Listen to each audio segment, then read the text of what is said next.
Bismillahirrahmanirrahim. Assalamualaikum warahmatullahi wabarakatuh. Salam literasi. Hai Sobat Literasi, salam kenal. Saya Rindi Widiawati, kelas 5 SDN Talaga, Kecamatan Pasir Jambu, Kabupaten Bandung. Peserta tantangan literasi numeralisasi Jinjang SD 2026 Leksa Medas. Di bulan Februari ini, kami mendapat tantangan membuat cerpen sendiri. Adapun referensi cerpen yang saya baca berjudul Malaikat di kelas 5B yang ditulis oleh Lukman Seprina, guru SDN Negeri 4, Kecamatan Nagreg, pembimbing tim literasi Gelang 4B yang dikutip dari buku majalah Hibar edisi khusus literasi keempat, Juni 2025, halaman 28. Dan sekarang saya akan mempresentasikan cerpen yang saya buat yang berjudul Sepatu Kesayangan Lani. Pada suatu hari di desa, hiduplah seorang anak bernama Lani yang berusia 9 tahun. Lani tinggal bersama ibunya karena ayahnya telah meninggal 2 tahun yang lalu. Sepulang sekolah, Lani selalu membantu ibunya berjualan kue untuk memenuhi biaya sekolahnya. Di sekolah, Lani sering diejek oleh teman-temannya karena ia tidak mampu membeli sepatu yang layak untuk dipakai. Sepatu Lani sudah rusak dan usang, tetapi ia tidak pernah mengeluh ataupun meminta sepatu baru kepada ibunya. Lani ingin menjadi anak yang mandiri. Pada suatu pagi yang cerah, Lani bersiap untuk berangkat ke sekolah. Saat itu, ibunya juga hendak pergi ke pasar. Kotak makan Lani ketinggalan, kata Lani sambil kembali masuk ke dalam rumah. Makanya jangan ceroboh, kata ibunya. Tanpa sengaja, ibunya melihat sepatu Lani yang sudah sangat usang. Hatinya terasa perih melihat kondisi sepatu anaknya. Tanpa sengaja, kenapa Bu kok balik lagi? Tanya Lani. Gak jadi, jawab ibunya singkat. Lani hanya mengangguk pelan sambil berjalan ke depan pintu. Ibu, Lani berangkat dulu ya. Assalamualaikum. Ibunya menjawab dengan nada pilu. Di dalam hati, ibunya berkata, Ibu janji akan membelikan sepatu baru untukmu, nak. Ia menatap anaknya dengan penuh kasih. Pada siang hari, ibunya pergi ke toko sepatu dan membeli sepatu untuk Lani. Saat itu, hujan turun dengan sangat lebat, sedangkan ibunya tidak membawa payung ataupun jas hujan. Karena hari semakin sore, ia tetap pulang meski kehujanan.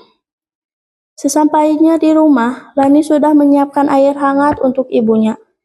Ibu dari mana saja? Lani mencari ibu kemana-mana, kata Lani dengan cemas.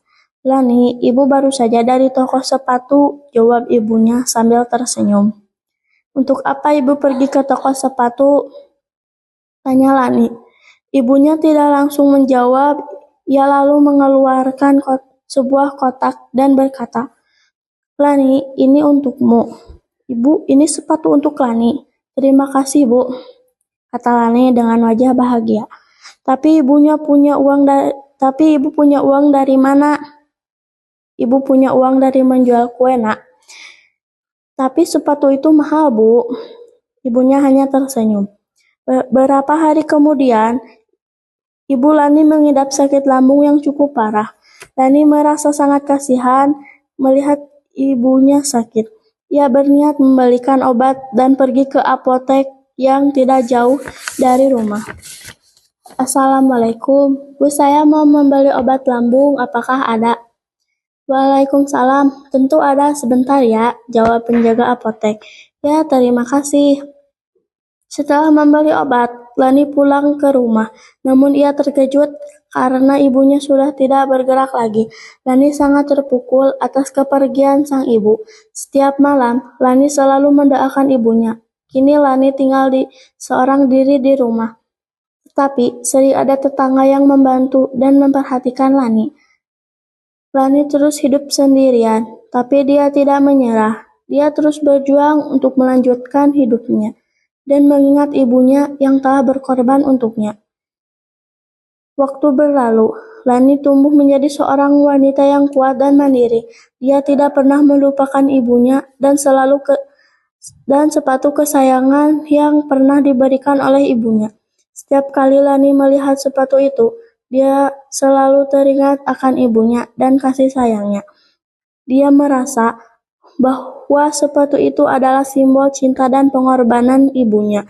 Lani terus memakai sepatu itu sebagai pengingat akan ibunya dan berusaha untuk menjadi orang yang baik seperti ibunya.